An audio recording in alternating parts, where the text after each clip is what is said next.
اچھا سر، ہم لوگ جب ایران کے مسائل کی بات کرتے ہیں یا ایران کی گلوبل امپیکٹ کی بات کرتے ہیں تو اس میں ہم لوگ جو یو ایس ایران کا ریلیشن شپ تھا اس کو that is an important factor.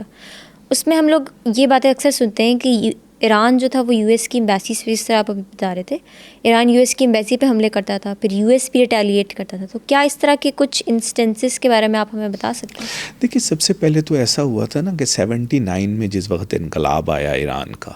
تو انقلاب ایران سے پہلے شہنشاہ ایران اور امریکہ ایک ہی سمجھے جاتے تھے، بلکہ کہا جاتا تھا کہ امریکہ کا تھانے دار ہے خطے میں شہنشاہ ایران، اور شہنشاہ ایران کی اس وقت وہی پوزیشن تھی جو آج سعودی عربیہ کی پوزیشن ہے امریکہ کے ساتھ. تو شہنشاہ ایران کے لیکن جانے کے بعد سب سے پہلے یہ ہوا کہ ایران کے جو انقلابی تھے انہوں نے کنٹرول حاصل کر لیا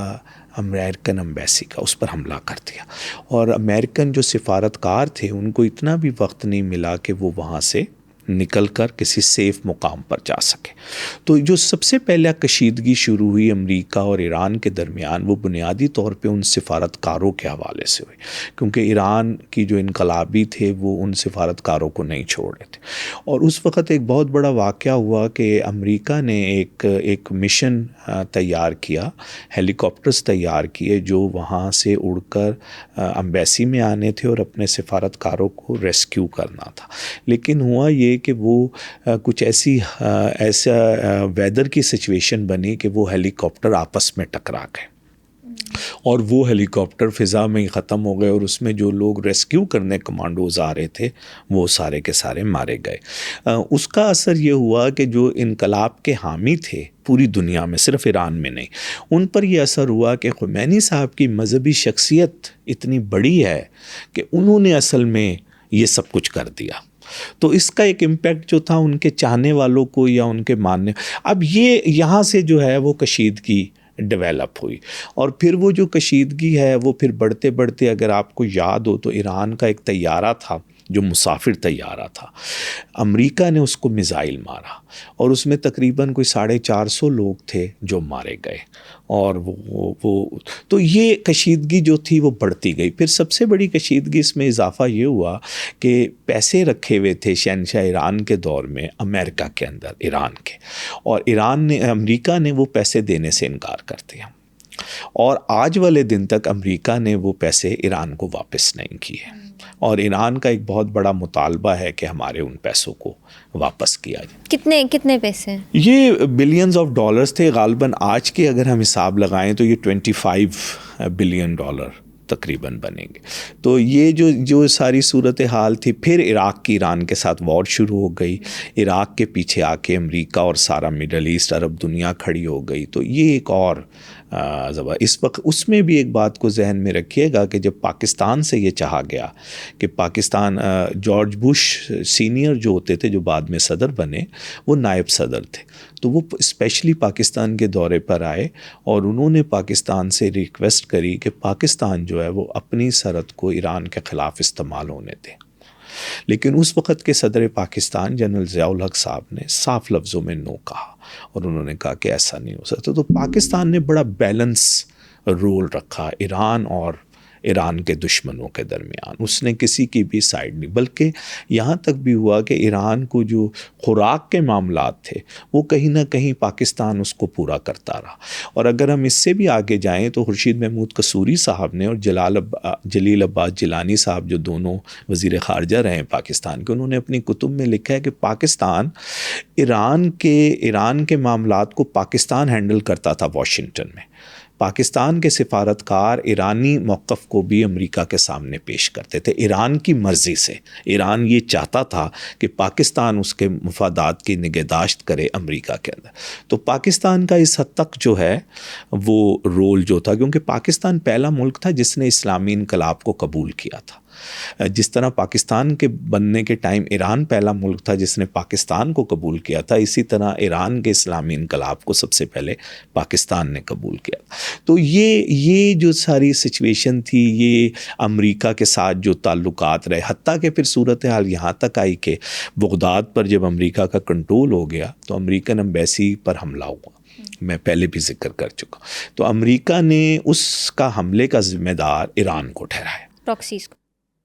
نہیں، اس نے ڈائریکٹ ایران کی بات کری، اس نے کہا کہ یہ ایران ہی تھا، لیکن اصل میں وہ قوتیں تھیں جو ایران کی دوست تھیں اور آج بھی عراق کے اندر موجود ہیں، کیونکہ ایران کو بہت موقع ملا جب IS سامنے آئی سیریا میں اور عراق میں، تو ایران کو موقع ملا کہ اس نے اپنی پینیٹیشن کو بڑھا لیا، اس کے دوستوں کا مزید اضافہ ہو گیا، کیونکہ IS کا ایسا معاملہ تھا کہ اس سے بہت سارے جو اس کے دشمن بھی تھے وہ بھی پریشان تھے IS سے، تو انہوں نے بھی آنکھیں کچھ وقت کے لیے بند کر لی، تو ایران کو یہ موقع ملا اور ایران کی پینیٹیشن عراق کے اندر تو بہت ہی زیادہ بڑھ گئی۔ تو یہ ساری چیزیں جو تھی یہ قاسم سلیمانی صاحب کے ہوتے ہوئے ہو رہی تھی۔ اب اس اسٹیج کے اوپر آ کر امریکہ کے جو فیصلہ ساز تھے، اب وہ اس کشمکش میں تھے کہ کیا قاسم سلیمانی صاحب پر بھی اٹیک کیا جائے، یا یہ اٹیک جو ہوگا یہ سیریس ہو جائے گا اور اس سے خطے کی صورت ہے، کیونکہ کہیں کہیں اس کا فائدہ امریکہ کو بھی ہو رہا تھا، ایسا نہیں تھا کہ امریکہ کو فائدہ، IS کے معاملے کے اندر امریکہ کو فائدہ ہو رہا تھا۔ امریکہ جو تھا وہ ترکی کی بہت زیادہ پینیٹیشن اس خطے کے اندر نہیں چاہتا تھا، ایران اس طرح کی پینیٹیشن نہیں کر رہا تھا جس قسم کی ترکی کرتا ہے، تو اس حد تک وہ خاموشی اختیار کر رہا تھا۔ پھر یہ بھی تھا کہ ایران جو تھا وہ کیونکہ ایک خاص جگہ پر ہے، ایران جو ہے فارسی بولنے والے، لیکن اگر ہم ترکی کا انفلوئنس دیکھیں تو ترکی جو ہے وہ سینٹرل ایشیا میں بھی آج تک ترکی زبان بولی جاتی ہے، اور سنکیانگ میں بھی جو مسلمان چین میں رہتے ہیں وہ اپنے آپ کو ترکی نسل کہتے ہیں، اسی لیے طیب اردگان صاحب نے سنکیانگ کا ذکر 2 دفعہ کیا، جس کو چائنا نے بڑا ناپسند کیا۔ تو آج بھی اگر آپ بیجنگ میں جائیں تو وہاں کی جو سب سے پرانی مسجد ہے 600-700 سال پرانی، ایک دفعہ میرا جانے کا اتفاق ہوا، وہ بھی آج تک وہاں پر جو لوگ ہیں وہ اپنے آپ کو ترکی نسل کہتے ہیں۔ تو ترکی کا انفلوئنس جو ہے وہ اور طرح کا ہے، اور ایران کا انفلوئنس جو ہے وہ اور طرح کا ہے، تو کہیں نہ کہیں امریکہ کو بھی اس انفلوئنس کا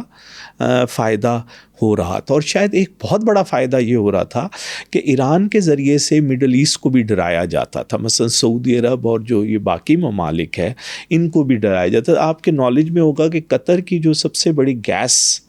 جہاں سے نکلتی ہے وہ بالکل ایران کے ساتھ جڑی ہوئی ہے، دوسری طرف ایران کی اور اس طرف قطر، تو ہمیشہ یہ ڈرایا جاتا ہے کہ ایران ایک بہت بڑا ملک ہے، تو کسی وقت ایسا نہ ہو کہ کہیں وہ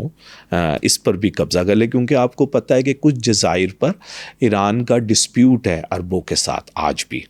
عراق کے ساتھ بھی ہے اور ان باقی عربوں، کیونکہ جو جزیرے ہیں وہ بالکل قریب آ جاتے ہیں۔ اگر ہم شط العرب کو دیکھیں یہ بین ہرمز، تو یہ دنیا کا نیرو ترین جگہ ہے جہاں سے سمندر میں سے جگہ کٹتی ہے، اور یہ ایران اور عرب دنیا کو بالکل ساتھ لا کے کھڑا کر دیتا ہے۔ اتفاق سے ابھی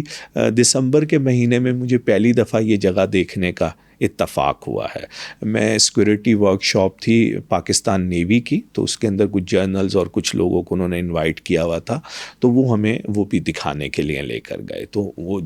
تو یہ پاکستان، اس کے بعد کھلا جب سمندر شروع ہوتا ہے نیرو کے بعد تو پاکستان ہے، تو پاکستان کی اس لیے اس جگہ پہ کیونکہ 70% جو گزرگاہ ہے دنیا کے تیل کی وہ یہ جگہ ہے، تو یہاں پر چیزیں، تو یہ جو ساری سچویشن تھی اس کو بڑے اچھے طریقے سے قاسم سلیمانی صاحب اور ان کی ٹیم نے مینیج کیا ہوا تھا، اور امریکہ کو کہیں کہیں میں نے عرض کیا فائدہ بھی ہو رہا تھا اور کچھ جگہوں پہ نقصان ہو رہا تھا، اسی لیے امریکہ کے پالیسی ساز اس بات پر بحث کر رہے تھے کہ ان کو مارا جائے یا نہ مارا جائے، لیکن فائنلی پرویل جو کی